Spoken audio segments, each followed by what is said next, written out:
The first time Margaret Clitherow heard the iron doors slam behind her, she was 28 years old and already known throughout York as the butcher's wife who defied the Queen. Outside, the cobbled streets of Stonegate were alive with the smells of meat, candle wax, and spring rain. But inside that dark cell, the air was heavy with mildew and silence, the kind of silence that made you aware of your own heartbeat, your own breath, your own fear. She had not killed, nor stolen, nor cursed the crown. Her crime was one of faith. In an England torn between two churches, the old and the new, Margaret Clitherow stood on the wrong side of the monarch's decree.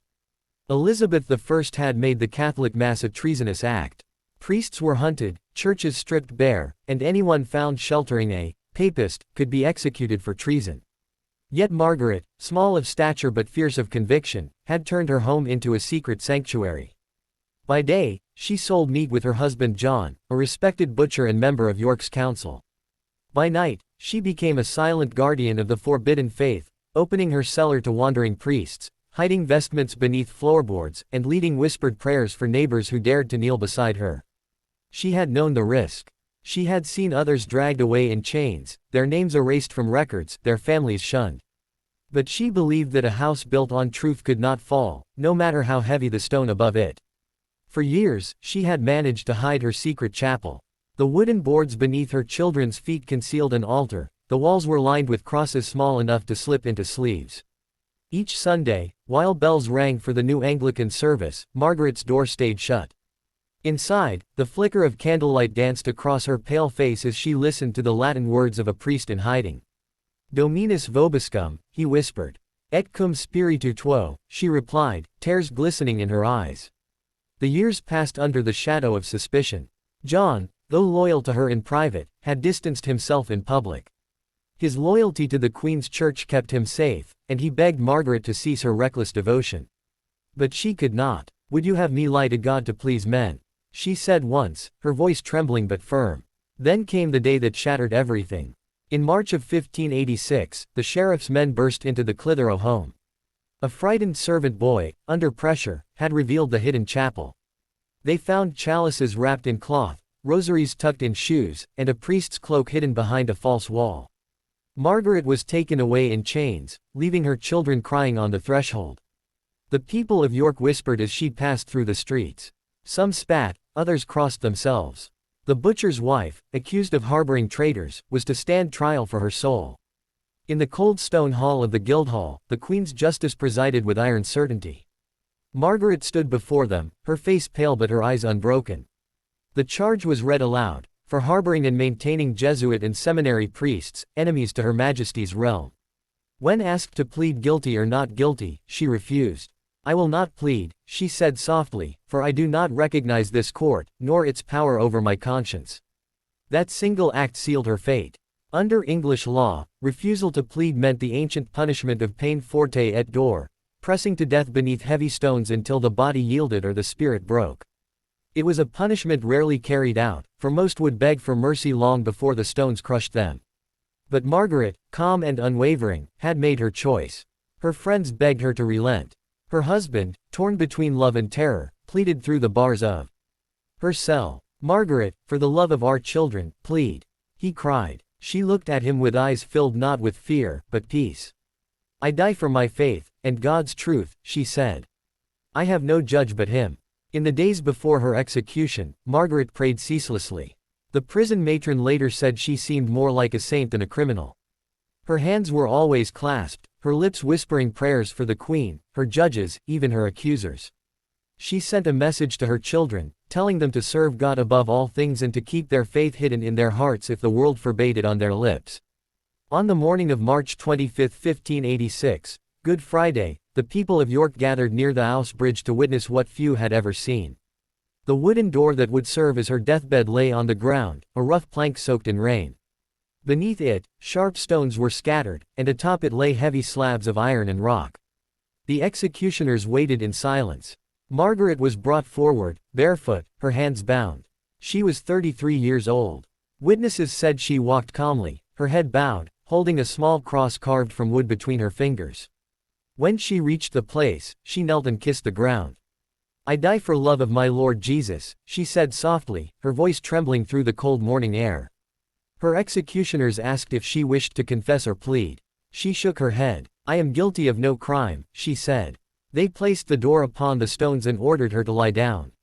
She stretched herself upon it, face upward, her arms extended like one awaiting crucifixion.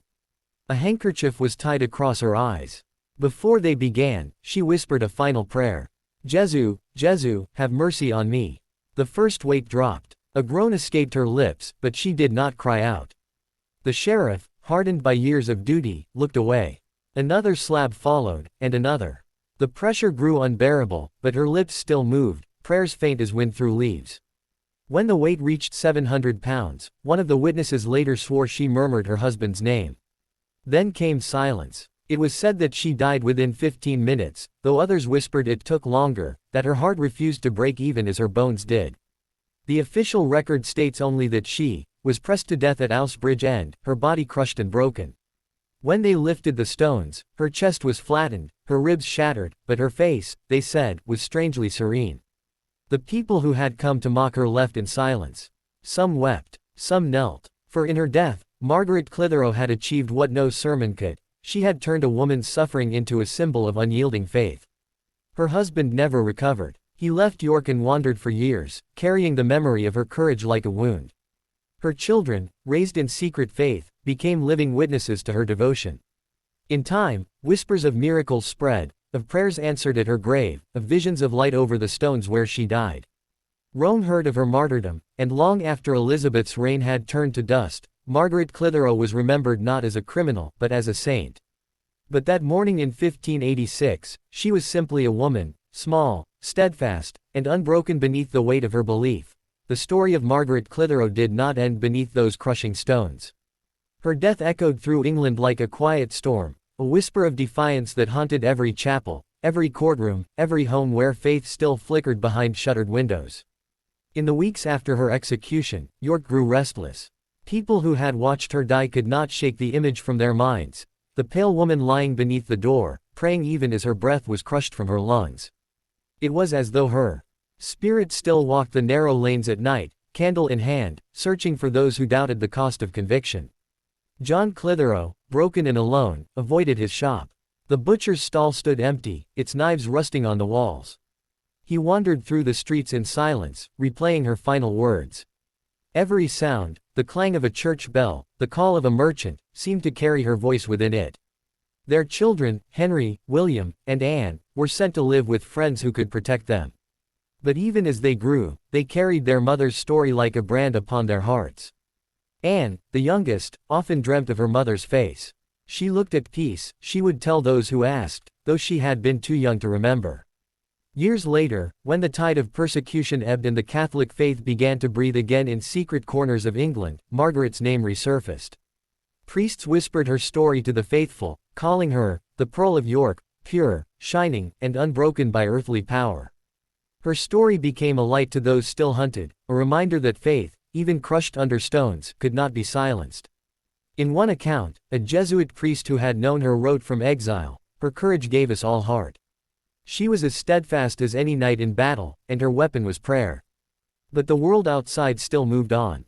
England prospered under Elizabeth, her rule tightening its hold. York's markets grew, its walls expanded, and new generations walked over the same cobblestones that had drunk Margaret's blood.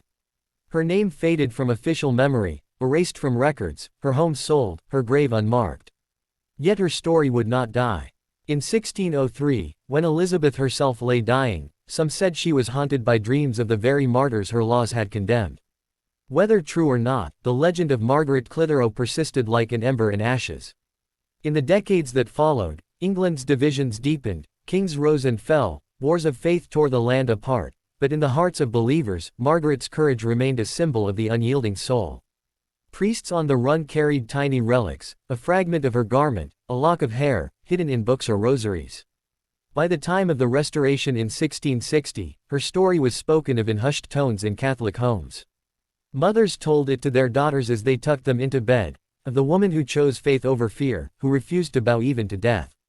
And so, century by century, the butcher's wife became something more than mortal. Her image was painted on secret icons, her prayers recited at dawn. In 1929, more than 300 years after her death, the Catholic Church officially recognized her as a martyr. In 1970, she was canonized as Saint Margaret Clitherow, one of the 40 martyrs of England and Wales. Today, her house still stands on Shambles Street in York, its beams dark with age, its rooms echoing with the weight of history. Tourists walk where she once walked, their footsteps soft against the ancient floorboards. Beneath them, the hidden chapel remains, a silent witness to her defiance. If one listens closely, they say, the air still carries a faint whisper, "Jesu, have mercy on me." For in her quiet resistance, Margaret Clitherow proved something eternal, that faith, when bound to love and conscience, can outlast even death itself.